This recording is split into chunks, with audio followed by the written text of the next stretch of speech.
Buenas tardes. Muchas gracias a la organización por invitarme, a Judith Martina por traerme de tan lejos. Como veréis por mi acento no soy de aquí, soy de un poquito lejos, pero encantado de estar con vosotros y en este sitio tan maravilloso y especial como Santiago, ¿no? La verdad es que el título de la charla es un poquito que tampoco dice mucho. Para algunos lo que voy a contar serán nuevos conceptos, para otros quizás sean viejos. La cuestión es que, bueno, son una serie de ideas, una serie de métodos de trabajo que normalmente, bueno, no nos lo han enseñado desde el principio en la facultad y para mí han sido una revolución en mi práctica clínica, ¿no? Quiero compartir con vosotros un poquito cómo estamos trabajando, sobre todo de cara al mantenimiento a largo plazo de nuestras restauraciones, porque al final creo que el debate sobre si los implantes se integran o no está superado. El debate sobre si esta conexión es mejor o peor, eso está superado. Lo que a mí me preocupa como clínico es la evolución de los casos a largo plazo. Por desgracia, nos llegan a la consulta pues diariamente casos de este tipo, ¿no? Y es lo que más nos da miedo a los que colocamos implantes, a los que hacemos mucha cirugía, es que nuestros propios casos acaben así. Y muchas veces, cuando viene un caso de esto a la consulta, cuando son de otro compañero, pues nos echamos la mano a la cabeza, oh, hay que ver lo que te han hecho, pero ¿esto qué es? Esto hay que quitarlo, hay que solucionarlo. Y cuando son nuestros, pues nos volvemos locos para intentar solucionarlo, ¿no? Eso es un poquito lo que nos suele pasar. Pero igual que en implantes, en dientes también tenemos fracasos. Y vamos viendo que restauraciones que hicimos, tratamientos que hicimos hace años, pues han ido evolucionando de una manera pues que no es la que nos habría gustado, ¿no? Entonces, parece que estamos condenados a como que los tratamientos, su evolución siempre sea peor. Siempre pensamos que esto puede haber una recesión, que el implante puede tener una perimplantitis. Y un poquito en la búsqueda de evitar eso, pues es como hay que hacer algo, ¿no? No podemos seguir así pensando que vamos a acabar así cuando dentro de 20 años veamos nuestros casos. Para mí eso era muy estresante, ¿no? Es decir, oye, esto no puede ser, algo tenemos que hacer. Y claro, cuando uno va viendo a lo largo de los años este tipo de premisa que nos enseñaron cuando empezamos a aprender implantología, nos decían, oye, cuando tú coloques un implante, ten en cuenta que el primer año vas a perder la primera espira. Eso no, me imagino que hay gente que se ha formado y que le han dicho eso, ¿no? Oye, es normal que se pierda 1,5 milímetros. Esto está en la literatura. Muchos autores lo han descrito, el espacio biológico, el hueso se va a reabsorber, tal, claro. Y cuando uno ve esto, y por desgracia, implantes así tenemos mogollón en la consulta, claro, lo damos por bueno y realmente estamos dando por bueno una situación que es una situación de fracaso, porque esto ya es un fracaso para mí. Es decir, estamos abriendo la puerta de nuestro implante, que es un titanio súper rugoso, a las bacterias. Esta situación va de un momento en el que, si se dan las condiciones, si el paciente no es perfecto en su higiene, o incluso habréis visto preimplantitis en pacientes que son súper limpios, esto al final acaba dando problemas, ¿no? Entonces, de aquí a aquí, hay un momento dado en el que ocurre. No sabemos por qué, no sabemos cuándo, pero va a ocurrir. Entonces, para la estabilidad a largo plazo de nuestras restauraciones, tanto en implante como en dientes, hay que pensar en algo, tenemos que hacer algo. Estos son los procesos clásicos, ¿no? de pérdida alrededor de implantes, que son los que todos conocemos. Micromovimiento, filtración bacteriana, organización del espacio biológico, el famoso espacio biológico, la transmisión del estrés, etcétera, etcétera. Vale. ¿Y qué es lo que hemos ido haciendo para intentar solucionar esto con nuestros implantes? Pues hemos intentado hacer conexiones más estables, conexiones internas o conexiones cónicas. Yo, por ejemplo, siempre me ha gustado mucho más la filosofía tissue level. No sé si algunos aquí me han dicho que en Galicia se pone mucho tissue level. Eso me gusta porque creo que es Creo que es la forma en general de tratar estos casos, ¿no? Pero si ponemos bond level, que también ponemos mucho bond level, tenemos siempre que tener en cuenta que hay que hacer un cambio de plataforma, si podemos el pilar que coloquemos no tocarlo nunca más. Son conceptos que han ido apareciendo para intentar sortear todos estos factores de pérdida de hueso, ¿no? Y obviamente el grosor del tejido blando también es un factor súper importante para que las restauraciones pues, a largo plazo funcionen mejor, ¿no? Entonces, bueno, esto era un poco un preámbulo de todo lo que estaba en mi cabeza, en nuestra cabeza, a la hora de decir qué podemos hacer para que a largo plazo las cosas funcionen mejor, que tengamos restauraciones más sostenibles. Y fue en CEPES Málaga 2014, creo recordar, cuando fue la primera vez que yo escuché hablar de BOPT. No sé si, me imagino que habrá gente que ha escuchado hablar de BOPT. Fue la primera vez que vino a España este señor, que es Ignacio Loy, que publicó por primera vez también este artículo, que fue el primer artículo sobre BOPT en 2013, junto con su técnico de laboratorio Antonello Di Felice, pues han desarrollado pues esta filosofía de trabajo, esta técnica, como la queramos llamar, y la verdad es que a mí me impactó muchísimo. Además, yo era en esa época, bueno, los periodoncistas no solíamos ir a CEPES, y ese año fui a CEPES, pues no me acuerdo por qué, me convencieron, fui a CEPES, y empezamos a ver este tipo de cosas. Y la verdad es que a mí me llamó muchísimo la atención. Después intenté profundizar más en el tema, fui a ver a estos dos señores, Xavi Vélez Rodríguez, del Grupo BOR de Barcelona, imagino que algunos los conoceréis. Son los mayores exponentes de esta técnica en España. Son muy potentes y junto con Ignacio Loy son, digamos, los dos bastiones del BOPT a nivel mundial, ¿no? Y bueno, profundizando, formándome con ellos, la verdad es que hoy por hoy no veo otra manera de restaurar dientes e implantes si no es mediante esta filosofía. Para que los que no la habíais conocido nunca, bueno, este es el tallado clásico que nos han enseñado a todos, un chamfer, una línea de terminación en el que la prótesis, bueno, va a sentar y es lo que hemos hecho siempre. Realmente es lo que hemos hecho siempre, pero claro, cuando vino Ignacio Loy y dijo, oye, no, en vez de hacer una línea de terminación, vamos a cargárnoslo todo. Vamos a quitar la línea de terminación. Y nos dice, coge una fresa y llevaros todo el hombro, todo el chamfer y crear este espacio aquí. Claro, al principio uno dice, ¿esto qué es? ¿Qué me está diciendo este hombre? Esto no es un filo de cuchillo, porque mucha gente cuando yo le hablo de esto me dice, sí, esto lo hacíamos hace 40 años, esto es un filo de cuchillo. Esto no tiene nada que ver con un filo de cuchillo, porque la diferencia entre esto y un filo de cuchillo es que nosotros estamos haciendo no solo una preparación del diente, no solo un desgaste del diente, sino además estamos creando un sangrado y un coágulo de sangre alrededor del diente. Eso no, el filo de cuchillo no era eso, ¿vale? Esa es, digamos, la gran diferencia de esta técnica con el clásico filo de cuchillo. Y es lo que después nos va a dar todas esas ventajas, todas esas diferencias que son tan interesantes.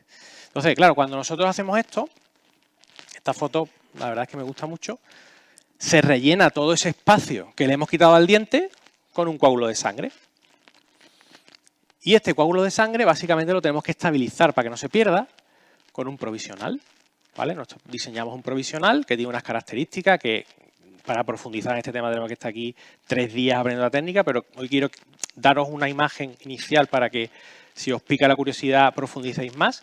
Básicamente vamos a fabricar un provisional que va a hacer un estabilizador de ese coágulo de sangre, ¿vale?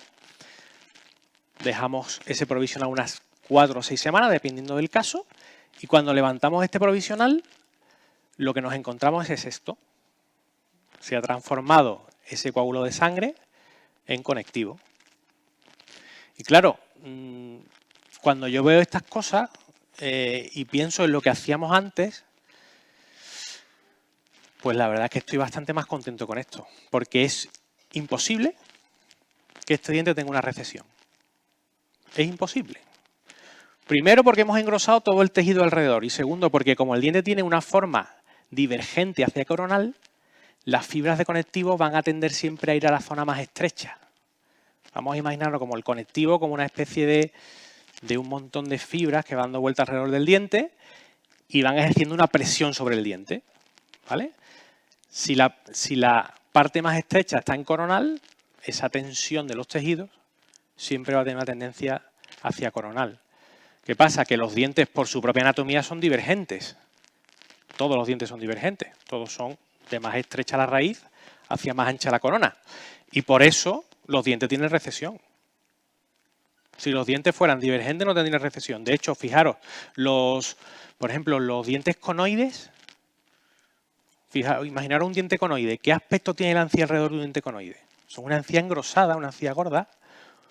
¿Por qué? Porque el diente es muy estrecho, ¿vale? Entonces, la estabilidad a largo plazo de una restauración sobre este diente, bajo mi punto de vista, pues me da mucha más tranquilidad y mucha más alegría ver esto que ver un hombro, que al principio, bueno, puede quedar bonito, si está bien hecho el trabajo queda bonito, pero la evolución ya sabemos que en algunos casos, sobre todo si los biotipos son finos, y también depende mucho de la posición del diente, porque claro, si un diente está muy hacia vestibular, y hay dientes que tienen emergencias hacia vestibular, también tienen más riesgo de recesión. Nosotros estamos cambiando no solo la forma del diente, sino su posición. Es casi como si hiciéramos una pequeña ortodoncia en el diente cuando lo estamos tallando. Y entonces, bueno, ver este tipo de cosas, sé que al principio, a los que no lo hayáis visto nunca, os puede chocar un poco. Quiero que abráis la mente a estos nuevos conceptos, pero es brutal, ¿no? El grosor de conectivo y el aspecto de estabilidad que tiene esta preparación, pues para mí no tiene ninguna comparación con lo que hemos hecho hasta ahora, ¿no? De hecho, este tipo de preparaciones dependen completamente de la prótesis. Es decir, como no hay una línea de terminación, nosotros podemos poner la corona donde nos dé la gana. No donde nos dé la gana, pero tenemos bastante margen de acabar la corona donde a nosotros nos interese. Podemos jugar con la encía y el provisional, moverla de posición para ir, por ejemplo, hay casos que queremos cubrir una recesión, que ahora os voy a enseñar algún caso, y se puede hacer sin un injerto de encía. Pero fijaros qué tipo de surcos conseguimos. Esto que hay aquí abajo son los hemidesmosomas intentando trepar por la raíz, y realmente es el provisional el que frena ese crecimiento. Es decir, muchas veces cuando hacemos un provisional mal y nos quedamos cortos, cuando levantamos el provisional lo que nos encontramos es un crecimiento excesivo de la encía. Y claro, hemos cambiado el paradigma completamente, porque antes teníamos miedo a la recesión y ahora lo que tenemos es miedo a quedarnos cortos con el provisional y que nos crezca la encía más de la cuenta. O sea, bendito problema, ¿no? Entonces, ese cambio de paradigma, de concepto, fue el que a mí realmente me enamoró de esta técnica, y por eso hoy quiero compartir con vosotros un poquito estas ideas, ¿no? Fijaros los perfiles que conseguimos. Esto es un provisional. Ya os digo que la clave de esta técnica es el provisional, y obviamente después la corona definitiva, que el técnico tenga claro cómo la tiene que hacer, porque aquí no hay una línea de terminación, estamos en libertad absoluta, podemos acabar la corona donde queramos, ¿vale? Es una invasión controlada del surco, no nos podemos meter tampoco lo que nos dé la gana, pero podemos jugar con el provisional para mover la encía y sobre todo engrosarla. Fijaros esta foto también. Estos son hemidesmosomas intentando crecer, trepar por la raíz, ¿vale? En este caso, un poquito para enseñaros ya algo más práctico, pues en este caso cambiamos esta corona, veis la recesión que tenía el diente. Este es el primer día después del provisional, y esto es lo que conseguimos después de unos meses tocando el provisional, poquito a poco, vamos quitándole el provisional y la encía, sin injerto. Esto los periodoncistas me van a matar porque le vamos a quitar el negocio. Pero bueno, yo soy periodoncista y hago injerto, pero hay veces que no hace falta. Esto es un injerto a cámara lenta. Y claro, cuando uno hace un injerto a cámara lenta y es el propio cuerpo el que genera ese conectivo, es mucho más estable que si lo hacemos nosotros. Yo ha habido injertos que he hecho que a los 2 años él tenía una recidiva. Después de todo esto me he dado cuenta que es que, claro, es que el diente estaba muy avestibular, la raíz era muy ancha, entonces al final le estamos dando al tejido, le estamos dando una rampa siempre de lanzamiento hacia abajo. Esto es mucho más seguro para mí, es decir, si el cuerpo él mismo ha creado esta encía, yo no creo que esto se vaya a retraer. Es que es casi imposible que esto se vaya a retraer. Entonces, esta es la evolución del caso. Desde cuando empezamos a la corona definitiva ha habido una ganancia bastante importante y sobre todo el engrosamiento, ¿no? Parece como si hubiéramos hecho un injerto de conectivo. Pero ha sido un injerto de conectivo que realmente nosotros hemos inducido al organismo a crear, generando espacio, por un lado, con el tallado y trabajando el crecimiento de la encía con el provisional, ¿vale? Esto, que al principio parece un poquito ciencia ficción, funciona y funciona bien. Y si no diseñamos la corona correctamente y no creamos un stop al tejido, el tejido crece más. Y ha habido casos de fallos de hacer un central, por ejemplo, que no se haya diseñado bien en la corona y que a los 2 años esté ese central más corto que el otro. Pues claro, dice, oye, es que hemos pasado de tener miedo a la recesión a tener miedo a que crezca la encía de más. Pues bendito problema, ¿no? Todo esto se ha trasladado al implante. Me gusta siempre hacer una pequeña introducción con el diente porque creo que es la mejor manera de entender un poco la filosofía. Y, bueno, pues estos señores, Ignacio Loy, junto a Xavi Vela, Xavi Rodríguez, han desarrollado un implante que sigue esta filosofía. Es decir, en vez de ser implantes divergentes como estamos acostumbrados a trabajar, porque de forma errónea muchas veces hemos querido copiar la naturaleza. Hemos dicho, oye, si un diente es así, pues las coronas sobre los implantes tienen que ser así. Y salimos del implante de forma divergente, ¿vale? Y eso ha creado muchos problemas. Y eso crea muchos problemas, no solo a nivel estético, sino a nivel del mantenimiento del hueso a largo plazo. Eso tiene consecuencias sobre el hueso, ¿vale? Porque el tejido conectivo es, digamos, es el escudo del hueso.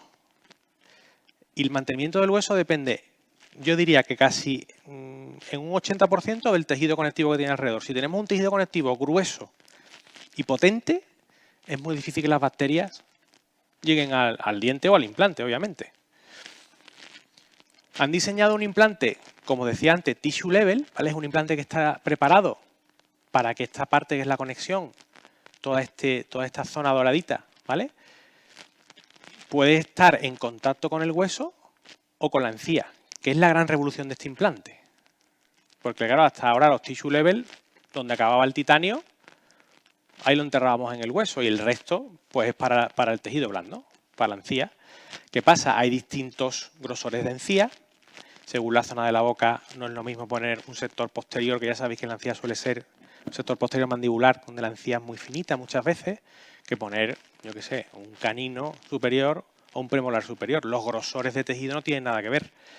Y esa versatilidad, esa poca versatilidad, mejor dicho, que tienen los tissue level clásicos, son los que a lo mejor nos han alejado un poquito de poner ese tipo de implantes, sobre todo en la zona estética, porque había miedo como de que esa parte tissue level, esa parte transmucosa del implante, al tiempo se pudiera enseñar.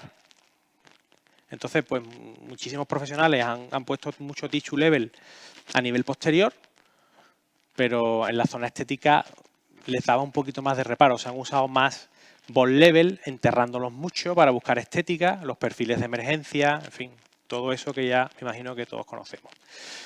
Para mí este implante, la verdad es que supuso una revolución.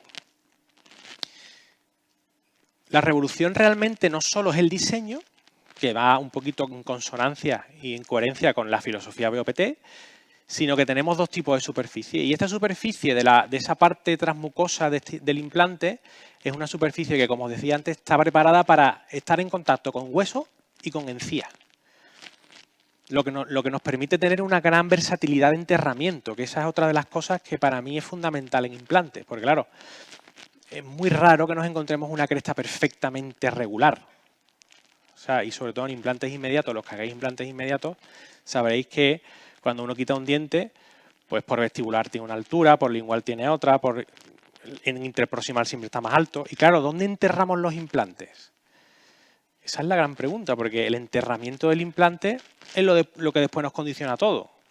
Si lo enterramos de más, con ball level podemos tener problemas, porque estamos sumergiendo la conexión a unas profundidades que ahí podemos tener muchos problemas. Y si lo enterramos de menos, dejamos titanio expuesto y ese titanio se puede contaminar. Para que veáis un poquito la diferencia de... Este es el tissue level clásico que hemos colocado todos, que es un implante que funciona estupendamente bien, pero que la limitación que tiene es lo que hablábamos antes, es divergente. Por lo tanto, si el tejido alrededor pues, o no es suficientemente grueso, o el paciente tiene un biotipo fino, o el implante está un poquito más vestibular de la cuenta, a largo plazo esta zona...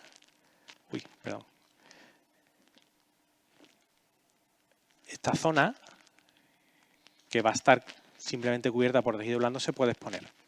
Con este implante eso no va a ocurrir, porque además ya sabemos que el tejido que va a hacer se va a ir a la parte más estrecha. Y la parte más estrecha está en coronal, cosa que en el otro implante no ocurría, ¿vale? La filosofía es exactamente igual que en el diente. Vamos a sacrificar titanio, como antes hemos sacrificado diente en el tallado, y se lo vamos a regalar al tejido blando. Es lo que os decía antes, este implante lo podemos enterrar así, que sería la posición estándar, todo el titanio, digamos, maquinado y tratado en el hueso y la parte transmucosa fuera del hueso, pero podemos enterrar lo que queramos. Hombre, no lo vamos a enterrar entero, porque si lo enterramos entero es un ball level, pues para eso ponemos un ball level y hacemos otra cosa.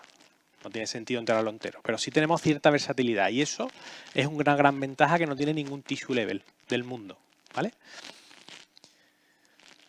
Vamos a empezar con algunos casos para que entendáis un poquito cómo funciona, cómo lo hago, cómo pienso, ¿no? Estos dos dientes estaban perdidos. Este tenía una caries radicular, varios focos, este también tenía un foco brutal, en fin. Eran dientes desahuciados y los exodonciamos. Yo siempre que puedo hago implantes inmediatos, es una técnica que creo que está más que demostrada. Sé que hay debate y sé que hay gente que no le gusta, gente que dice que no, pero bueno, yo creo que hay bastante literatura que lo soporta y a nivel clínico creo que tiene muchísimas ventajas siempre que podamos colocar implantes inmediatos. Y más con la filosofía BOPT que estamos hablando, porque claro, si estamos hablando de en el diente, oye, vamos a crear un espacio y con el provisional vamos a estabilizar el coágulo. En implantes yo hago lo mismo.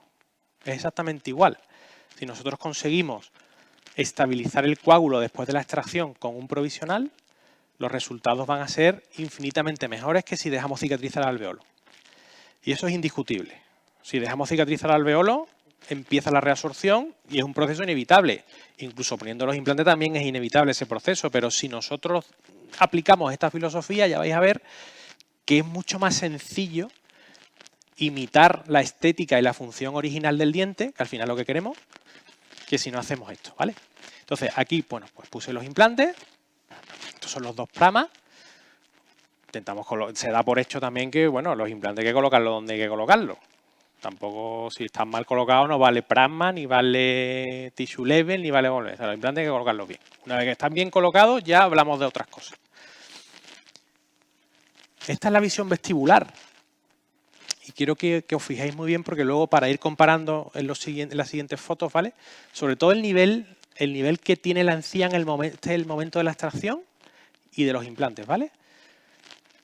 Yo he dejado prácticamente toda la parte transmucosa fuera del hueso. Prácticamente. En algunas zonas seguramente esté un poquito enterrado porque en los septos y en la zona interproximal haya tenido que enterrarlo, pero prácticamente está entera fuera, ¿vale? Va a estar cubierta de tejido blando en el futuro. Estabilizo con un provisional, simplemente, y relleno el alveolo. Relleno el gap. En molares hay muchos defectos, son 3 raíces, colocamos el implante en medio y hay demasiado gap y me gusta rellenar. A lo mejor hay otros casos en premolares que no relleno, ¿vale? Pero en este caso rellenamos. Y estabilizamos con nuestro provisional, exactamente igual que en el diente.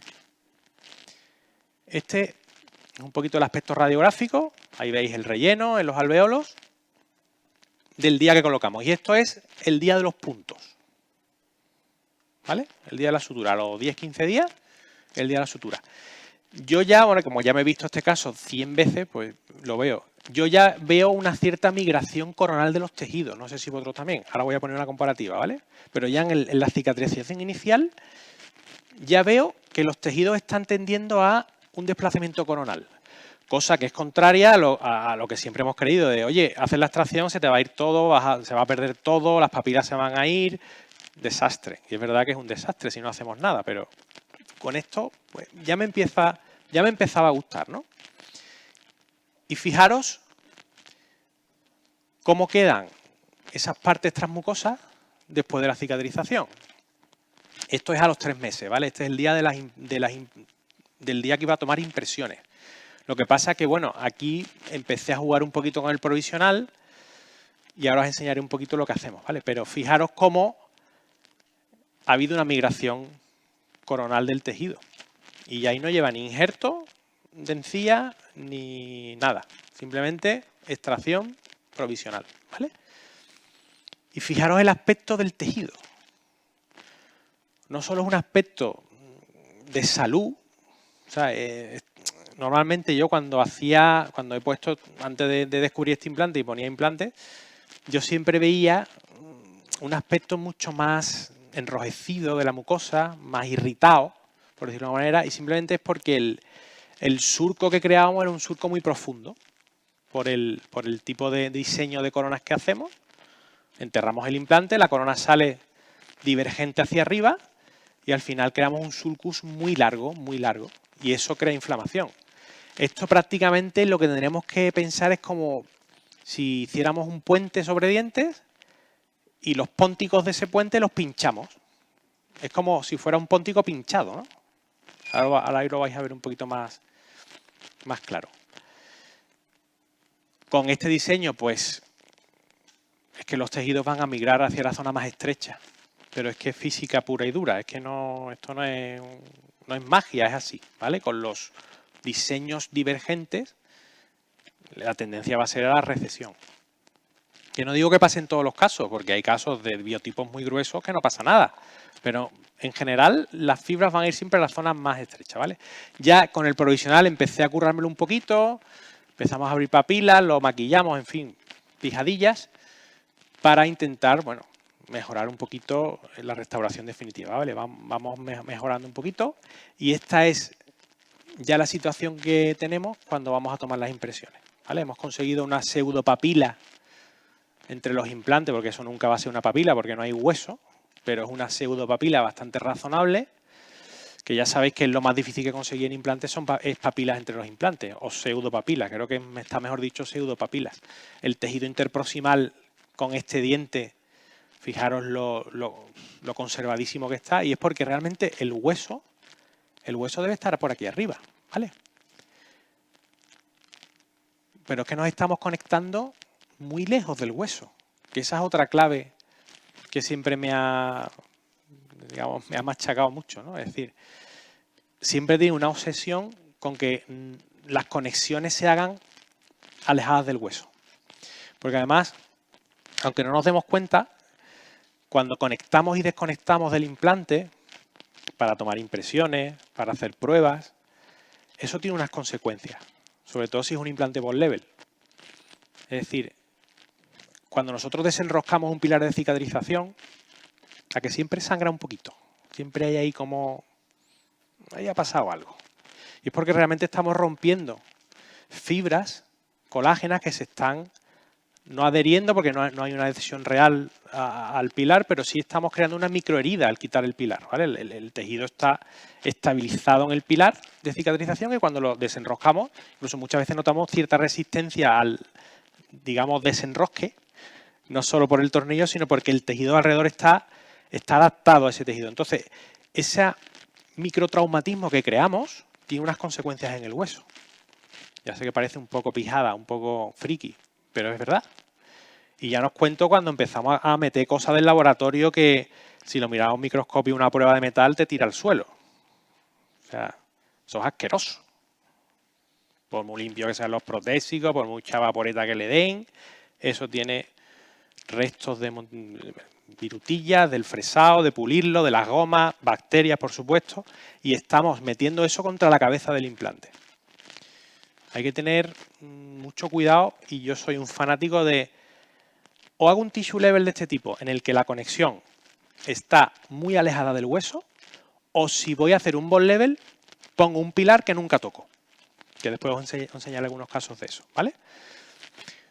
Pero es la unión de todos esos conceptos,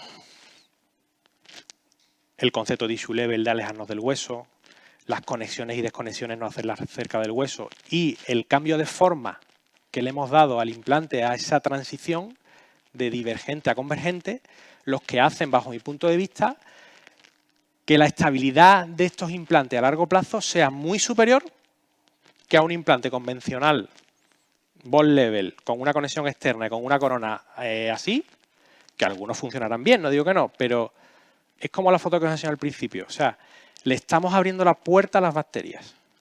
A mí esto me da muchísima tranquilidad. El diseño de las coronas, bueno, pues es un diseño un poco raro, es lo que os decía. Hay que imaginarse que esto es un póntico que ha sido pinchado por el implante, ¿vale? Y encima este implante tiene otra ventaja más, y es que lo podemos abrazar. Es decir, no solo hay una conexión interna que entra aquí, sino que esta zona que se ve va a ser abrazada por mi corona. O sea, hay un efecto telescópico, de corona telescópica, y el implante tiene su conexión interna. Por lo tanto, a nivel biomecánico, este tipo de restauraciones, los tornillos sufren poquísimo.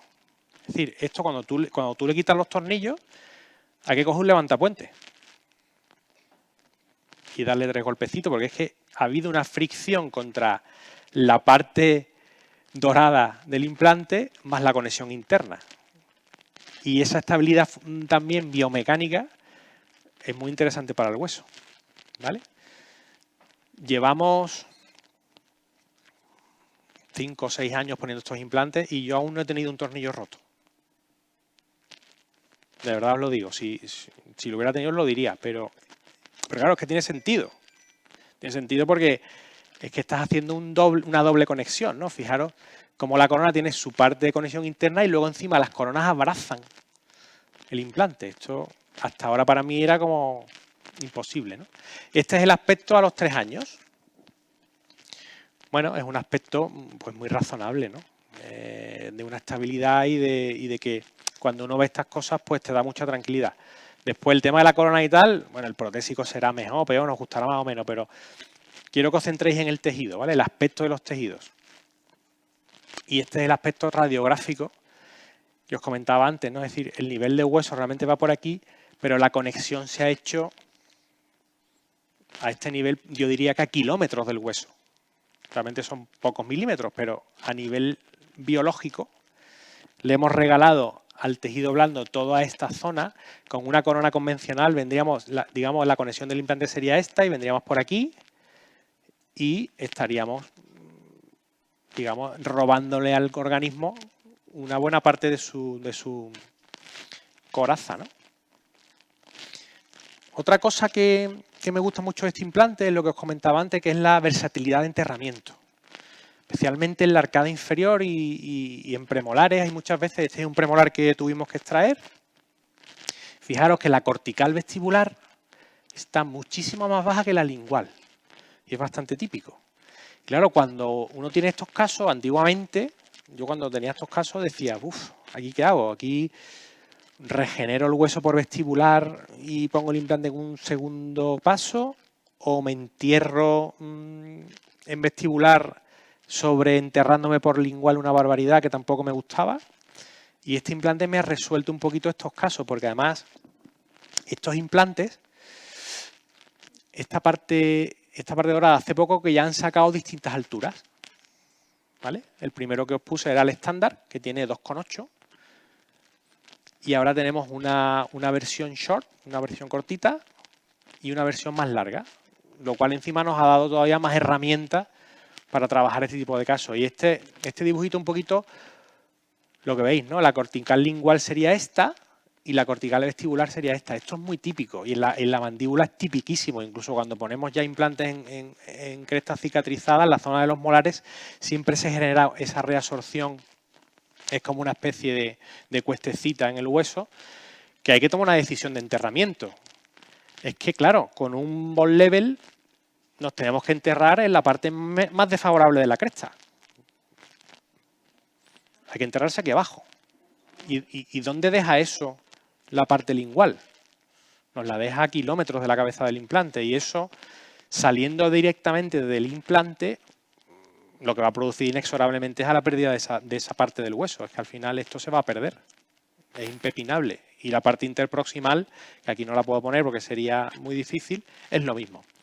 Con este implante pues yo me puedo enterrar en la parte vestibular y aún así sigo teniendo la conexión súper alejada del hueso y respetando toda esta zona. Esta zona se va a rellenar de conectivo. Y ahora vais a ver. Quiero que os fijéis en el nivel previo del margen gingival de ese diente antes de quitarlo, ¿vale? Lo quitamos. No sé si ve bien, pero la cortical lingual está aquí y la cortical vestibular pues estará por aquí. Un poquito lo que veníamos hablando. Con un implante convencional bone level yo no sé cómo haría esto, la verdad. No sé dónde lo enterraría. O sea, tendría que enterrarlo aquí abajo, cerrar los ojos y que sea lo que Dios quiera.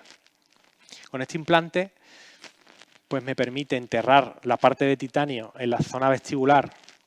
Está mucho más baja que la lingual y aún así todavía la conexión, que me voy a conectar aquí arriba, la tengo muy alejada del hueso y respeto muchísimo más toda esa zona, ¿no? Y en interproximal igual, porque el hueso interproximal estará aquí y estará aquí. Como particularidad además, este caso está muy bien porque esto es un implante. Y es un implante tissue level, clásico. Y ahora quiero que veáis un poquito radiográficamente y clínicamente cómo evoluciona, ¿vale? En este caso, ni siquiera rellené el gap, porque realmente había un gap de, yo qué sé, de 1,5 milímetros. Creo que tampoco está muy indicado en esta zona, además no siendo una zona estética. Colocamos estos pilares de cicatrización cuando nos vamos a hacer un provisional, porque el paciente no lo requiere, estéticamente no le hace falta. Es un pilar de cicatrización que abraza el implante, que es muy interesante porque ya nos está generando esa forma como de tapadera, ¿no? De taponcito, de estabilización del coágulo, que al final es en lo que se basa todo. Entonces, este es un pilar de cicatrización que está abrazando el implante. Quiero que os fijéis un poquito, ¿veis? Este es el implante y el pilar de cicatrización más o menos va a abrazar esta zona de aquí. ¿Vale? Esto sería lo que quedaría de zona dorada del implante. Aquí le puse un poquito de colágeno, es una esponjita de colágeno y de un par de puntos, ¿vale? Radiográficamente, ¿qué es lo que vemos? ¿Veis? Esto es un tissue level clásico de toda la vida. Por supuesto, el hueso está fantásticamente bien conservado porque estamos trabajando aquí arriba, aquí no ha habido ningún tipo de problema. Y la encía es esto que viene por aquí, ¿vale? ¿Qué pasa? Nosotros realmente el titanio mecanizado de este implante vendrá por aquí. Y de aquí para arriba es todo parte transmucosa. Este es un prama largo, que es ideal para estos casos. Pero fijaros interproximal donde está el hueso. Pero es que la cabeza de un hipotético implante estaría aquí abajo. Es que esto lo vamos a perder seguro si no usamos este tipo de implante, este tipo de filosofía, ¿vale? Esto es lo que nos encontramos a los 3 meses. Y ha habido claramente una migración coronal. Es decir, es que en el diente natural, antes de extraerlo, más o menos creo recordar que estaba parecido a este diente y casi al nivel del implante de al lado, ¿vale? Pero aquí no hemos hecho nada más que seguir la filosofía que os he dicho antes. Es decir, oye, vamos a cambiar la transición de divergente a convergente y vamos a dejar que el tejido trabaje. Si es que naturalmente va a crecer hacia coronal. Es que no le queda más remedio. Fijaros el implante de atrás. ¿Qué ha pasado aquí? Esto no es una perimplantitis ni nada de eso. Simplemente es una migración apical del tejido. Porque es un implante divergente. Esta es la corona colocada. ¿Qué pasa aquí? Aparte de que sea una corona cementada, que esto es una porquería, todo eso lo que queramos. Esto se lo puso esta paciente en otro sitio pero vamos, que yo no tengo nada que decir. Pero bueno, que ya he visto que esto evoluciona de esa manera. Y me llamó mucho la atención en este caso porque digo, oye, me gusta porque voy a poder comparar un implante tissue level estándar de toda la vida con este. Y claro, a mí esto me da más tranquilidad. O sea, vosotros decís, el aspecto de ese tejido y sobre todo la evolución que ha tenido después de la cicatrización, o sea, si la cicatrización ha sido a migrar hacia coronal, no tengo ningún motivo para pensar que la evolución vaya a ser otra. Radiográficamente al año, ¿vale? Aquí es donde empezaría el titanio. Esto fue un poco también una manera de porque claro, te dicen, oye, la superficie está preparada para estar en contacto con el hueso. Digo, vale, muy bien, pero eso lo tengo que ver yo. Y aquí lo estoy viendo. O sea, el comportamiento del hueso, sobre todo en esta zona de aquí, fijaros el pico interproximal donde está. Está. O sea, realmente funciona y se comporta muy bien tanto con el hueso como con la encía. ¿Qué pasa si nos gusta colocar implantes bone level? O bueno, hay casos que lo requieren porque a lo mejor el enterramiento es excesivo y ya no nos podemos manejar con los pramas, con las distintas alturas que tiene. Necesitamos poner bone level. Tenemos un pilar para trabajar con bone level con la misma filosofía de trabajo. Es un pilar divergente que por supuesto colocamos el día de la cirugía y no se vuelve a tocar. ¿Por qué? Porque se van a establecer una serie de fibras colágenas alrededor del pilar y además tenemos que enterrar el implante bastante. El tema del cambio de plataforma, muchas veces he tenido alguna discusión con algún compañero, porque claro, me enseñaban casos y tal y me decían, el cambio de plataforma y tal. Y digo, pero tío, si tú no entierras los implantes, ¿de qué te sirve el cambio de plataforma? O sea, si hacemos cambio de plataforma, si el implante no se entierra, como mínimo 1,5 milímetros, el cambio de plataforma es como si no lo hubiéramos hecho. Quedará muy guay, pero... O sea, para sacarle ventaja y partido al cambio de plataforma, hay que enterrar los implantes. Y aquí hay que enterrar los implantes.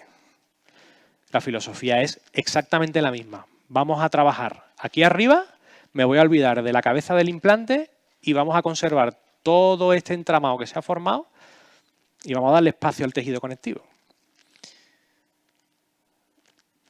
Este molar, esto fue una cresta cicatrizada, esto no fue un implante inmediato, ¿vale? Y a mí me sorprendió mucho porque era una cresta, para ser un molar, no muy ancha. Tampoco era una cresta estrecha que necesitaba regeneración ni nada, pero tenía, no era muy ancha para ser un molar. Y decidí poner un implante bone level y este tipo de pilar. Y a lo largo del tiempo, la verdad es que, a pesar de que es un paciente, como veis, con un biotipo muy fino y tal, el aspecto, o sea, esto a mí me da mucha tranquilidad. No es el aspecto que yo veía en los implantes que yo colocaba antes. Yo antes veía pues un sulcus muy profundo, un sangrado, una inflamación siempre que levanten una corona por el motivo que fuera. Que, oye, que se ha aflojado, pues la levantamos para ver lo que sea. No es que yo esté levantando las coronas todo el día, pero yo esto no me lo encontraba. Y este engrosamiento de tejido y este aspecto, esto es una sonda, ¿vale? Esto es 1 milímetro. A ver, si sondo con mala leche me meto hasta el hueso. Pues claro, pero con una fuerza de sondaje razonable es imposible entrar más. Y si no entra la sonda, las bacterias tampoco van a entrar. Porque además es como el diente. Es decir, esto que se ve aquí, esto no es inflamación. Estos son los capilares del conectivo que se transparentan a través del epitelio. Pero aquí no hay ningún tipo de inflamación. De hecho, o sea, es que yo aprieto ahí con la sonda, esto molesta un poquito, pero bueno, es amigote y tal, me dejó que le hiciera estas perrerías. Pero es que esto yo no me lo he encontrado en otro tipo de filosofía. Es que fijaros un poquito el cambio de paradigma, ¿no? Estamos restaurando un molar con un pilarcito que es nada. Claro, cuando uno ve esto dice, sobre todo cuando ves la radiografía, que ahora la voy a poner, dice, este tío, ¿qué está haciendo? ¿Está loco? ¿Esto qué es? Es lo mismo, o sea, esto es un efecto telescópico. O sea, nuestra corona va a abrazar ese pilar, no hay línea de terminación, vamos a acabar la corona donde queramos. Si yo empujo más la encía para abajo, pues la corona será más larga. Si la empujo menos, la encía va a crecer. ¿Vale? Este es el aspecto el día que coloque el implante. Como veis, entierro el implante bastante, 1,5 milímetros aproximadamente, para sacarle el máximo partido al cambio de plataforma y para que el hueso me crezca en la zona de la conexión. Porque si yo ese pilar no lo toco nunca más, ese hueso se va a mantener estable. Es imposible que lleguen las bacterias al implante. Claro, pero cuando uno ve esto dice, oye, que vas a poner un molar aquí. Bueno, pues esto es un implante de 3,8 y esto es un pilar que es súper estrecho, ¿no? Y ese cambio de paradigma a mí me sigue sorprendiendo muchas veces cuando veo los casos, pero la verdad es que los resultados son increíbles, ¿no? Esto sería el diseño de una corona clásica.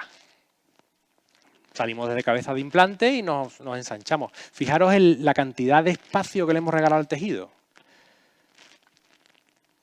3 años y medio. Y ya rapidito, porque ya creo que me están diciendo que tengo que acabar, os enseño el último caso, que es una combinación de las dos cosas, ¿vale? Estaba fracturado el premolar, ¿vale? El 14. Cortamos el puente. En esta época no había pramas de distintas alturas, solo había uno, y yo todavía era un poco reacio a enterrarlo mucho. Entonces, como veis, fijaros el lingual donde está el hueso y el vestibular donde está el hueso.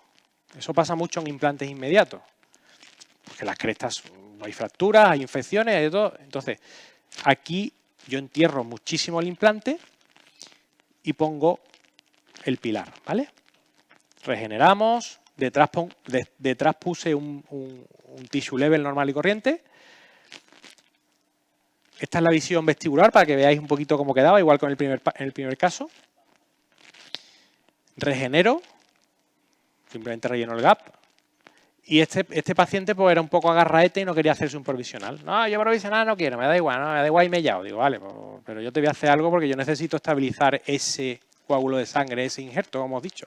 Me fabrico una especie con un pilar de cicatrización, de PIC, con un poquito de composite y una tapadera, simplemente una tapadera, ¿vale? Estabilizamos, esta es la imagen el día de la cirugía. Esto es cuando quitamos los puntos y esto es a los 3 meses, ¿vale? El aspecto, bueno, pues es un aspecto prometedor, la verdad, es un aspecto prometedor. Y sobre todo, fijaos la migración coronal de nuevo. Acordaros de cómo estaba el día de la extracción y cómo está ahora. Si el tejido ha tenido una tendencia a migrar a coronal. Volvemos a ver lo mismo siempre. Son unos tejidos muy sanos, muy potentes, muy gruesos, muy engrosados, que a mí me da muchísima tranquilidad. A largo plazo creo que esto va a funcionar bien, ¿vale? Prótesis definitiva, 2 años y medio. Fijaros el mantenimiento del hueso, cómo ha crecido por encima de la conexión, está estabilizado y las coronas conectadas muy alejadas del hueso. El aspecto también a los 2 años y medio. Y bueno, me habría gustado estar con vosotros 4 o 5 horas porque yo hablo mucho y además me apasiona esta técnica, pero ya me está mirando fatal. Hemos conseguido cambiar la transición de divergente a convergente, lo que hemos dicho, alejar la conexión del hueso y como consecuencia de eso hemos generado mayor grosor de conectivo. Todo eso nos va a dar una estabilidad a largo plazo que para mí, la verdad es que yo todavía no he encontrado otro sistema que consigamos esto, ¿vale? Pasamos de esto y en vez de in God we trust, yo en Bob we trust. Mi correo para lo que necesitéis y muchas gracias.